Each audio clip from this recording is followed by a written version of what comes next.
we see that all the three synoptic gospels talk about this event, this great event where Jesus was transfigured. Matthew, Mark, and Luke speaks of it, but Luke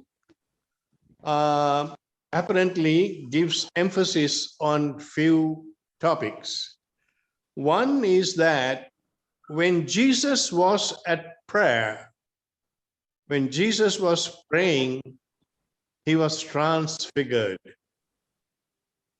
His face shone and his clothes became dazzling white. Of course, the reference is to Moses when he came when he came down from the mountain with the tablets, that his face was dazzling and people could not look at his face. And also the two figures that are depicted on this scene, Moses and Elijah, of course, refer to the law and the prophets. Luke, although wrote his gospel to the Gentiles, specifically to the Jews in Alexandria and that region in Greek, you can see that he anchored his gospel strongly in the Hebrew scriptures. And he projects Jesus as a continuation of the Jewish tradition of law of Moses and the writings in the prophets, and of course as the expected Messiah. And by showing that Jesus is the expected Messiah, he also makes this a second exodus from the mountainside of Tabor and Caesarea Philippi, the mountain range, that he is starting the new exodus to Jerusalem, just like Moses started the exodus from Egypt to the promised land. So he anchors his teachings very much in the Jewish scriptures. Now, there are various interpretations of this voice that came from the heavens, and that some say, some of the synoptic gospels refer to it as my beloved son, meaning Carissimus, and then some as my dearly beloved, in whom I am well pleased, as Dilectus, or as my chosen one, as the Electus. No matter how they lay the emphasis on, it is being shown that Jesus is confirmed as God's Son, and he is going to Jerusalem in view of receiving his resurrection, the ultimate reward. Now, we also have the first reading in the Genesis, where Abraham, after many tribal battles with local tribal leaders, is now resting, and God appears to him. And he is 100-some years old, and he has his accountant, the manager, with him, whom he thought is going to be the one who is going to be taking his reign further up. But God appears and says, no, I am going to give you your own son. Now imagine hearing that at the age of 100, and Sarah also way advanced in age. And in some sections in the Bible, you hear Sarah scoffing at these sayings. But anyway, Abraham takes the ultimate plunge in believing in God and having faith in God. And no matter what the present circumstances are, he is with God all the way. And as Soren Kierkegaard has said long time ago, the Swiss theologian, that is our father in faith taking the leap in the dark, not knowing what lies ahead. So is Jesus. Jesus is taking this tremendous leap, going through the suffering and crucifixion and expecting the resurrection that will confirm him as our Savior. That is my take on the present day's readings. Thank you. Marcus, it was an excellent, beautiful. You have really given a beautiful survey of the today's readings. We will have the testimony of Taranga. Thank you very much. Thank you for the invitation. And මං හිතන්නේ ඉතින් දෙවියන් වහන්සේ අපිව තෝරා ගන්න අපිට සැලැස්මක් තියෙනවා නම් අපි කෙරෙහි මං හිතන්නේ ඒක උන්වහන්සේ කොයි යුගයේදී හෝ කොයි කාලයේදී හෝ මොනියම් ක්‍රමයකින් හෝ සිද්ධ කරනවා. ඉතින් මම ඇත්තටම මේ උපතින් බෞද්ධයෙක්. මම යුනිවර්සිටි එකට එනකොටත් බෞද්ධ. ඉතින් යුනිවර්සිටි එකට ආවට පස්සේ මම හිතන්නේ මුල්ම අවති යුනිවර්සිටි එක පටන් ගත්ත පළවෙනි අවුරුද්දේ මම යුනිවර්සිටි එක කියලා හිතපු තැන නොවන බව මම වටහා ගත්තා. ඒ කියන්නේ මට ලොකු ආසාවක් තිබුණා යුනිවර්සිටි එන්න පුංචි කාලේදී. නමුත් යුනිවර්සිටි එකට ආවට පස්සේ පළවෙනි අවුරුද්දේදී හැම දේ ගැනම ටිකක් හොයලා බැලුවාම මට මම බලාපොරොත්තු වෙච්ච තැන නොවන බව මට තේරුණා. නමුත් ඉතින් ගෙදර ගෙවල් වල තිබුණු ගෙවල් වල තිබුණු බලාපොරොත්තු ඒවත් එක්ක ඉතින් ඒක අතෑරලා යන්න තරම් හැකියාවක් තිබුණ නැහැ. ඇත්තටම ඩිසපොයින්ට්මන්ට්ස් තිබුණා. ඒක ටිකක් ඒ සිස්ටම් එක කෝප් අප් කරගන්න සහ මට ලොකු අසතුටක් තිබුණා. ඉතින් මම හිතන්නේ මම මේක ආයෙත් ෂෙයා කරලා නැහැ. නමුත් කොහොම හරි ඉතින් කරගෙන ගියා. ඒ කරා යන අතරේ මම හිතන්නේ මතක ඇති කට්ටියටම සිස්ටර් ශාමලි මගේ බැච් එකේ හිටියේ මගේ බැච්මේට් කෙනෙක්. ඉතින් ඒ කණ්ඩායමත් එක්ක සිස්ටර් ශාමලි එක්ක එකතු වුණාට පස්සේ ගොඩක් මම හිතන්නේ අවස්ථාව හම්බුණා කීප දෙනෙක් අඳුර ගන්න නිපුණ ඒ වගේම ශාමෙන්ද්‍ර පාඩම් කරනකොට අපි ලයිබ්‍රරි එකකට හිටියේ. නිපුණ ශාමෙන්ද්‍ර රොෂානි හිටියා. රොෂානි බෞද්ධ. ඉතින් හැම වෙලාවෙම ඔය ශාමලි දුවනවා මේ අපිට තියෙනවා මේ මාස් එක කීකේ දුවනවා. ඉතින් මට ලොකු ආසාවක් ඇති වුණා මේ මාස් එක කොහොමත් මේ ඉස්සර ඉඳන් හරි කැමති මේ සින්දු කියන ඒවට කොහොම මේ ඔය ජොලි මූඩ් එකට මම කැමතියි. ඉතින් අර දැන් බෞද්ධ ආගමේ බෞද්ධ දර්ශනයේ තියෙන බොහෝ වෙලාවට අපි හිතනවා තැවෙනවා මේක දුකක් කියලා කියනවා. ඒකමනේ මෙනෙහි කරන්නේ. මේවා පව් මේවා පිං. නමුත් ඉතින් මේ මට ওই පල්ලි ළඟින් එහෙම ඉරිදට යද්දි මං ඉතින් හිතනවා මේ හරි ඩිසිප්ලින් සින්දු කියලා මේගොල්ලෝ මේ මාර ජොලි ඉන්න මටත් හරි ආසයි මේක මොකද්ද කියලා බලන්න කියලා. මට අවස්ථාවක් හම්බුණා මේ අපියත් එක්ක ඇත්තටම පූජාවට යන්න. ඔය අපේ මේ ලෝ ෆැකල්ටි එකේ අර ෆැකල්ටි එකේ එහා පැත්තේ කැලලක් තිබුණා. ඒකේ තමයි ගොඩක් වෙලාවට පූජාව තිබ්බේ. මේ දවස්වල පාද ශාන්ති සාගර හෙට්ටිආරච්චි තමයි පූජාවට ආවේ. ඉතින් මට මතකයි ඒ කීපයකට ගියාට පස්සේ එක දවසක මේ තිබුණේ ලුණු ගැන. ඒ ලුණු ගැන තියෙන උපමාව තමයි අපි මේ සර්මන් එකට ගත්තේ. ලුණු වල ලුණු රස නැති වුණොත් මොකද වෙන්නේ කියන එක තමයි ප්‍රීච් කරේ. ඉතින් ඒ වෙලාවේ මට මේ දවල් 12ට පූජාව තියෙන්නේ. මට මතක හැටියට 12ට. එතකොට පූජාවට හිටියට පස්සේ මේ සිකුරාදා 12ට. ඔව්.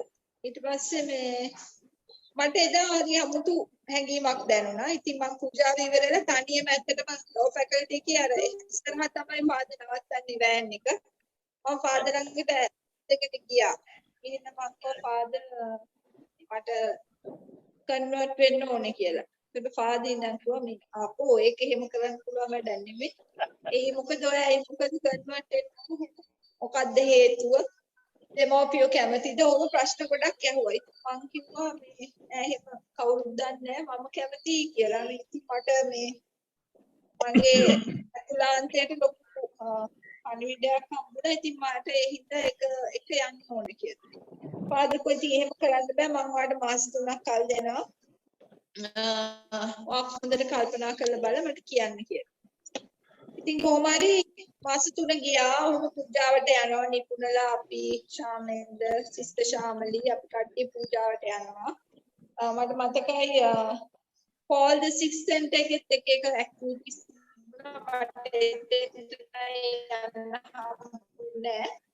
නිපුණලා එදා ඊට පස්සේ මාස 3 ගියාට පස්සේ මම ආයෙ ගියා ෆාදර් ළඟට. ගිහිල්ලා මං කෝ ෆාදර් මෙහිමයි කියලා තීරණය වෙනසක් නැද්ද ඇහුවා. මං කෝ නෑ කියලා. ආයෙනම් මං වාට සිස්ටර් කෙනෙක් හොයලා දෙන්නම්. රොස්මින් ප්ලේස් එකේ කොන්වෙන්ට් එකක් තිබුණා. එතනට මාව හෝලි ෆැමිලි නාස්ලා හිටියේ. මාව යවුවා සිස්ටර් ෆුඩෙන්ෂියා කියලා. ඉගෙන ගන්න කියලා. පාර මං ආගම එතන ඉගෙන ගත්තා මූලික දේවල්. ඊපස්සේ ෆාදර් ඒ දවස්වල ෆැටිමා චර්ච් එකට සම්බන්ධයක් තිබුණා. ඊට පස්සේ ෆැටිමා චර්ච් එකේ එක දවසක් බැප්ටිසම් එක ලෑස්ති කළා. කොහොමරි ඉතින් ගෙදර කවුරුත් දන්නේ නැහැ. මම මගේ යාළුවා ගෙදර ගිහිල්ලා ඇඳගෙන දෙපාන්දර ඇවිල්ලා බැප්ටයිස් වුණා. කොහොමරි සිස්ටර් ශාමලි එද ඇවිල්ලා හිටියා වෙනසේ වෙන දෙන්නෙක් තමයි ඇවිල්ලා මේ මම කතා කරේ ගෝඩ් ෆාදර් වෙන්න.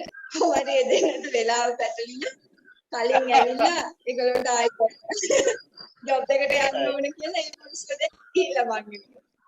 ඒ පාර දැන් ගෝඩ් ෆාදර් කෙනෙක් ගෝඩ් මදර් කෙනෙක් නෑ. ඉතින් ඒ පාර මාත් එක්ක බැප්ටයිස් වෙන තව ලේඩි කෙනෙක් ඇවිල්ලා හිටියා. එයාගේ හස්බන්ඩ් තමයි ගෝඩ් ෆාදර්. මේ ශාමලීට මං ඉන්වයිට් කරලා තිබුණා. සිස්ටර් ශාමලී ඇවිල්ලා හිටියා. එයා ගෝඩ් මදර්. ඊට පස්සේ ඉතින් මම මේ ගෝඩ් ෆාදර් දැන් පස්සේ අද වෙනකන් දැක්කේ නෑ. කොහොම හරි හැබැයි ඉතින් මට ඒකම මම හිතන්නේ මේ කෝලින් එකේ කොටසක් වෙන්නේ නැති මම යුනිවර්සිටි එකෙන් අවුට් වුණාට පස්සේ අවුරුද්දක් විතර මම ටීච් කරා වෙන්නප්පුවේ ඉන්ටර්නැෂනල් ස්කූල් එකක. ඊට පස්සේ මට වර්ල්ඩ් විෂන් එකෙන් ක්‍රිස්ටියන් ඕගනයිසේෂන් එකක් ඒකේ වේකන්සි එකක් තියෙනවා කියලා ඩිරෙක්ටර් කෙනෙක් මට කිව්වා මේ එයාගේ බබා ආවා ඒ ඉස්කෝලේට මේ ඇප්ලයි කරන්න කියලා. ඉතින් මම ඉන්ටර්විව් එකට ගියා සිලෙක්ට් වුණා. ඉතින් එතනින් වර්ල්ඩ් විෂන් එක ක්‍රිස්ටියන් ඕගනයිසේෂන් එකක් නිසා එතනින් ලොකු මේකක් ලැබුණා. ක්‍රිස්තියානි ගමන් මගට ඒ වැඩ කටයුතු වලට. ඉතින් එතන මම අවුරුදු 19 කරා. ඊට පස්සේ UNDP එකට සම්බන්ධ වෙන්න අවස්ථාව ලැබුණ හින්දා මම මේ ජොබ් එක ලීව් කරා.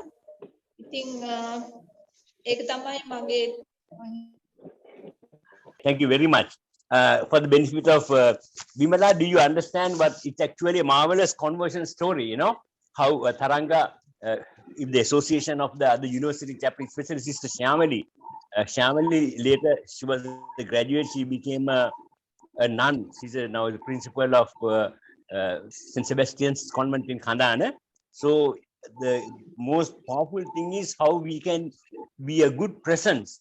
The conversion for Tharanga is nothing else but the association of the good Catholic atmosphere. So thank you very much.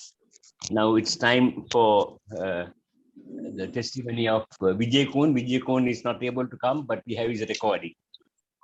බුද්ධාගමේ පවුලක හිටියට මගේ අම්මගේ පැත්තෙන් මේ ඒගොල්ලෝ ගොඩක් ක්‍රිස්තියානි මේ ආభాසය තිබ්බ අය. ඉතින් මේ අම්මා නිතරම මේ ඒ දවස්වල කියපු දෙයක් තමා මේ අපි අර අපි හිටිය පොළොන්නරුවට ආවට පස්සේ ඒ ක්‍රිස්තියානි ආభాෂය ගන්න ටිකක් අමාරු කමක් තිබ්බා. මොකද මේ මොකද අනිත් හැම නෑදෑයෙක්ම මේ බෞද්ධ නිසා. ඒ වුණාට අම්මා මේ ඊට පස්සේ මේ ඒ ලෝකල් මේ චර්ච් එකේ මේ අයයි කොහොම හරි සම්බන්ධතා ඇති කරගෙන අපිට මේ යමක් දෙන්න උත්සාහ කරා ඒ අතිනුත් බුද්ධ ආගමේ අපි පන්සල් එහෙම ගියාට කොහොමත් පොත් ගොඩක් එහෙම තිබ්බා. ඉතින් බයිබල් දෙකක් විතර තිබ්බා ගෙදර. බෞද්ධ පොත් වැඩි තිබ්බේ නෑ. මේ අපේ තාත්තා වුණත් බෞද්ධ වුණාට වැඩි පන්සල් යන්න කැමති කෙනෙක් උනේ නෑ. ඒ වුණාට අපි ඉතින් ආගම් දෙකම මේ බොහොම ආදරෙන් පිළි අරගෙන මේ හැමදේම හොඳ දෙයක් ගන්න ඕන කියන අදහසින් තමයි හැමදාම හිටියේ අපි. ඉතින් හැබැයි ඉතින් කැම්පස් ආවම තමයි මේ අනුරුද්ධගෙන් බේරෙන්න බැරි වුණේ. අනුරුද්ධ ඉතින් අපි හැමදාම මේ යනවනේ පැත්තට. හැබැයි ආගම් මාරු කරන්න කියලා නෑ කවදාවත්. ඔව් අනුරුද්ධ ඉතින් අපිව හැම තිස්සම එක්ක යනවා මේ යන් මේ කියලා හැම කියන්නේ මම ඉතින් හැම දෙයකටම කම්මැලි කොහොමත් අනුරුද්ධ මේ තමයි අපිව මේ පුෂ් කරේ මෙහෙම මේ අපි යන් මේ මාස් එකකට යන් එහෙම කියලා අපිව එක්කගෙන ගිහිල්ලා ඉතින් ඒක දුන්නේ. හැබැයි ඒකට උදව් වුණේ ඉතින් අපි ෆාදර්ව දැක්කහම මේ ඇත්තටම අර තරංගක් කිව්වා වගේ ජේසුගේ తত্ত্বය ජේසුව ලැබුණ කියන්නේ ගේ හරි ස්වරූපය තේරුම් ගන්න ෆාදර්ව දැකීමෙන් ඒක පුළුවන් වුණා. ඉතින් විශේෂයෙන්ම මේ නිහතමානීකමයි අර ආදරයයි මේ නිසා ඒක දැනුණා ගොඩක්. ඉතින් අපි මේ කැතලික් මූව්මන්ට් එකට මේ අපේ කැම්පස් එකේ මේ කට්ටිය එක්ක එකතු වුණාම ඒක ගොඩක්ම දැනුණා. ඒ ආදරේ මේ හැමෝගෙම මේ දැන් විශේෂයෙන්ම දැන් උදාහරණයක් කිව්වොත් එහෙම මේ අපේ නිපුණ අයියා ඉන්නවා. මේ දවසක් අපි අර ට්‍රිප් එකක් එහෙම ගිහිල්ලා මේ මට මතකයි මේ බොහොම හීතල මේ බොහොම මේ අපි අර මොනවාද නුවරඑළිය ගියාම බොහොම හීතල දවසක් මේ නිදාගෙන ඉන්නකොට රෑ මේ බොහොම සීතල නිසා අපි දෙන්න එක ඇඳේ හිටියේ මේ අර හීතල වැඩිකමට මම එයා මේ පෙරවාගෙන ඉන්න අපි දෙන්නම එකම මේ ඩුවෙට් එක පෙරවාගෙන හිටියේ. මම මේ හැමතිස්සම ඒක මේ ගණ්ඩ තමයි කියන්නේ දැනුවත් හෝ නොදැනුවත්වම අයියට පෙරවා ගන්න දැන් දෙයක් නෑ. ඊට පස්සේ රෑ නමුත් මේ එයා අන්තිම මට දීලා ඉවරලා එයා හීතලේ නිදාගෙන තිබ්බා මේ ඒවා අමතක වෙන්නේ මේ ඉතින් ඒවයින් තේරෙන්නේ දැන් කියන්නේ ගැන ඒ ක්‍රිස්තියානි කමේ තියෙන වැදගත්කම සහ ඒ ආදරේ. ඉතින් ඒ වගේම තමයි මේ දැන් මම මෙහි UK වලට ආවහම අපිට අර පිටරටකට ආවහම ලොකු මේ බෙනිෆිට් එකක් හම්බ වෙනවා. ඒ තමයි අර මානසිකව නිදහස් වෙනවා ගොඩක්. මොකද අර අපි ලංකාවේ ඉන්නකොට වගේ තියෙන අර බැඳීම් ගොඩක් අඩුයි, යන්න එන්න තියෙන තැන් අඩුයි. ඒ කියන්නේ ගොඩක් අර බිසි මේ කාර්යබහුල තත්ත්වයක් ඇති වෙන්නේ මෙහි ආවහම. ඉතින් එතකොට අර වැඩ ටිකක් හිතන්න වෙලාවක් හම්බ වෙනවා. එතකොට ඒ වගේම තමයි මේ මට ගොඩාක් වෙලාවට මේ පුළුවන් වුණා මෙහි මේ BBC එකේ මේ nature programs බලන්න. හැමතිස්සෙම ඔය ඩේවිඩ් ඇටම්බරා ඒගොල්ලන්ගේ nature program බලන්න මම ගොඩක් වෙලාව යෙදුවා.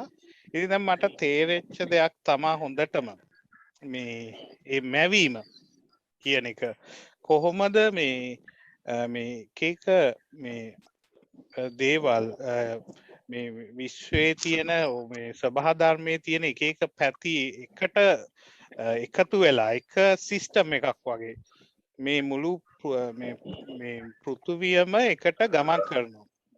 ඒ කියන්නේ අපිට කිසිම දෙයක් එකිනෙකින් වෙන් කරන්න බෑ. දැන් වතුරෙන් වෙන් කරන්න බෑ මේ කාන්තාරයක ඉන්න තියෙන පැලයක්. ඒ වගේම තමා මේ මිනිස්සෙක් කරන දේවල් ගොඩා වෙලාවට සමහරට මේ කිලෝමීටර් 10 ගණක් එහා පැත්තේ තියෙන වෙන දෙයකට බලපානවා. ඉතින් ඒවා ගැන හිතනකොට මේ මැවීම මහා පුදුමාකාර දෙයක් නේද කියන එක තමයි මට අවබෝධ වුණේ. ඉතින් අර මම හැමෝටම කියන දෙයක් තමයි මේ මම නම් ආගම ගොඩක් ඉගෙන ගත්තේ මේ බයිබලෙන් නෙමෙයි මේ නේචර් ප්‍රෝග්‍රෑම් වලින් කියලා. මේ මැවීමේ ස්වභාවය එකට එක කනෙක් වෙලා එක මේ එකම ඒ කියන්නේ මුළු පෘථුවියම සමහරලාට වැඩ කරන්නේ එක මේ ජීවියෙක් විදිහට. ඉතින් ඒ නිසා තමයි මං හිතුවේ මේ මගේ පවුලටත් ඒ ආభాසය දෙන්න ඕන අනිවාර්යෙන්ම. මට මගේ විශ්වාසය මං හිතන්නේ මේ දෙන එක හොඳයි කියලා තමයි මට හිතුනේ. ඉතින් මේ ඒ නිසා අපි මුළු පවුලම මේ කතෝලික ධර්මය වෙනුවෙන් මේ ඊට පස්සේ අපි පරිවර්තනය වුණා. Vijay Anuruddhage බොහොම හිතවත් for the benefit of Vimala. Vimala, do you understand that is also another conversion story? It's also another, he was a Buddhist earlier, you know? Yes. It's mainly, of course, Anuruddha also has a very determinant factor in his life, of course, among, Yes. and he was mentioning about the nature. So during the time that he was abroad, he's a lawyer, you know, by profession. Yeah. When he had gone and he had seen these nature shows in the BBC, and one of the reasons why he got to believe in God was the nature, you Yes. know. So that has contributed towards his conversion, and the whole family are now Yes, sir. Catholics. Okay, thank you very sir. much.